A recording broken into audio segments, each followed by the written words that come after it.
నా పేరు చిన్నం రామకృష్ణారెడ్డి, రావులపాలెం మండలం, తూర్పుగోదావరి జిల్లా. మాది ఓబలంక గ్రామం.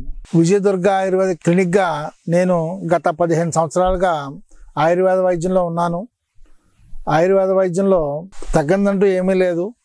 మనం తీసుకునే ఆహారంలోనే డిఫరెన్స్లు ఉంటాయి.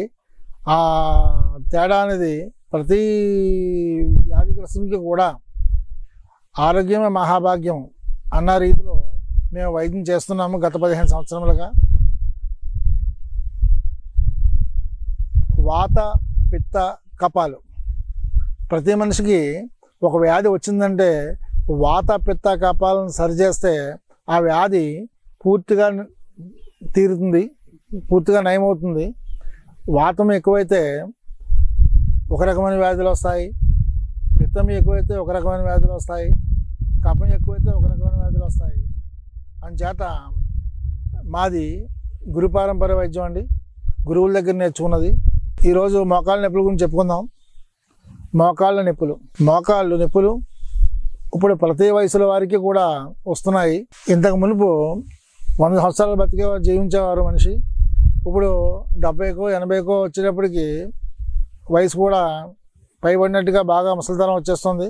పక్షవాతము లేదా పక్షాఘాతము వ్యాధి గురించి గురు పారంపర్య వైద్యంగా మా గురువుల వద్ద నేర్చుకున్నది నేను చేస్తూ వస్తున్నాను. గత 15 సంవత్సరాలుగా నేను ఆయుర్వేద వైద్యం చేస్తున్నాను. దీంట్లో పక్షాఘాతము అంటే ఒక పక్షము వాతంతో చచ్చుబడి నరాలు పనిచేయక దీనస్థితిలో ఉన్న వ్యాధిని ఏ రకంగా మనం నిర్మూలించుకోవచ్చు అన్న వివరణ ఇప్పుడు చెప్తాను. ఎవరికైనా ఉన్నట్లయితే ఒక పెన్నో పేపరో తీసుకుని దగ్గర పెట్టుకోండి. దాన్ని నేను చెప్పిన తైలము మరియు ఆహార ఔషధాలు రెండు వాడినట్లయితే ఏ పరిస్థితిలో ఉన్న వ్యాధిగ్రస్తులైనా సరే ఆరోగ్యంగా లేచి తిరగడం జరుగుతుంది. ఎడమ పక్క చెయ్యి కాలు పని చేయకున్నట్లయితే మెదడులో కుడిపక్క నరం చచ్చుబట్టడం కానీ లేకపోతే ఏదైనా చిన్న గిడ్డ లాంటివి జరగడం కానీ జరుగుతుంది. అప్పుడు ఆ ఆపోజిట్లో అంటే ఎడమ పక్కన గడ్డునైతే కుడిపక్క గడ్డునైతే ఎడమ పక్క. దీనికి పక్షవాతం వచ్చిన వెంటనే హాస్పిటల్కి తీసుకెళ్లే లోపు మనం చేయవలసిన ముందు పరిహారం ఏంటి అంటే దూలగొండి వేరు, కపికచ్చు అంటారు, దూలగొండి అంటారు, తేటకోయిల అంటారు. దీన్ని ఏరియాని బట్టి వాళ్ళ భాష అంటే అన్ని తెలుగే. దూలగొండి అని కొంతమంది అంటారు, తేటకోయిల అంటే ఆకు ముట్టుకుంటే దురద పెడతా ఉంటుంది. దానికి చిక్కుడుకాయలు లాంటి గింజలు ఉంటాయి, పైన నూగు పట్టి ఉంటుంది, లోపల గింజలు ఉంటాయి. మనకు కావాల్సింది వేరు. వెంటనే ఆ మొక్క దగ్గరికి వెళ్ళి ఎవరికైతే మనం తీసుకుంటున్నామో వాళ్ళ పేరు చెప్పి నమస్కారం పెట్టి ఫండోహోమం పెట్టి ఆ వేరు తీసి కుడిపక్క లాగినట్లయితే ఎడమ పక్క చెవిలో పోయాలి, ఎడమ పక్క లాగినట్లయితే కుడిపక్క చెవిలో పోయి దాని గంధం తీసి చెవిలో పోయాలి. పోస్తే హాస్పిటల్కి తీసుకువెళ్ళే లోపే అది ఆ పేషెంట్ లేచి ఆరోగ్యకరంగా కూర్చుంటాడు. అక్కడికి అది అవుతుంది. లోపలికి ఇచ్చే మందులు మహారాస్నాది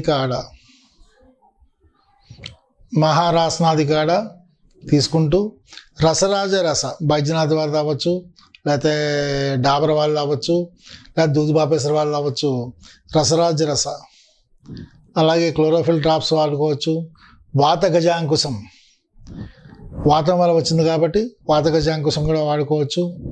అలాగే పైన లేపనానికి తిలతైలం అంటే నువ్వుల నూనె కానీ ఆవాల నూనె కానీ తీసుకుని మిరపగింజల పొడి 1 కేజీ తిలతైలానికి కానీ ఆవాల నూనెకి కానీ మిరపగింజల పొడి, మిరియాల పొడి, వెల్లుల్లి 3 1 కేజీ తెల్లతరానికి 25 గ్రాముల మిరపగింజల పొడి, 100 గ్రాముల వెల్లుల్లి రేకలు చితకొట్టి తీసినది, రసం 100 గ్రాములు, మిరియాల పొడి 100 గ్రాములు.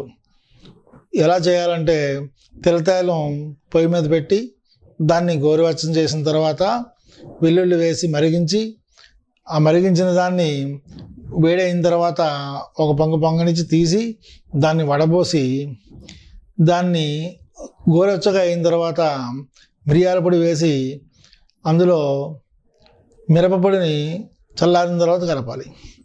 కలిపి దాన్ని చేతికి ఎక్కడైతే చచ్చుబడిందో, అదే కుడి చేతి చచ్చుబడినట్టయితే కుడి చేతికి, ఎడం చేతికి పైన మర్దనా చేయాలి. అలాగే తలకి కొబ్బరి నూనె తీసుకుని దాన్ని సరస్వతి ఆకు స్వరసం 1 లీటరు, 1 లీటరు తెల్లతైలం పోసి మరిగించి మర్దనా చేయాలి. తలకి చేసినట్లయితే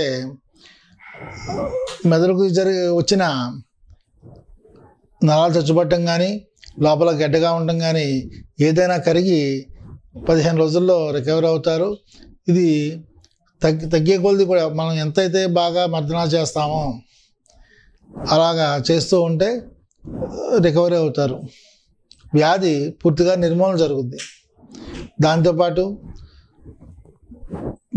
రక్తపోటు చూసుకోవాలి, పెరుగుతుందా తగ్గుతుందా, ఎందువల్ల వచ్చింది, ఈ అవగాహన చేసుకుంటూ పత్యాలు నీసు మాంసాలు లేకుండా, దుంపకూరలు లేకుండా, వాత లక్షణాలకు సంబంధించిన దొండకాయ, ఆవకాయ, బంగాళాదుంప ఇవి చేసుకుంటూ ఉంటే వ్యాధిగ్రస్తుడు వ్యాధి నుంచి బయటపడటానికి అవకాశం ఉంది.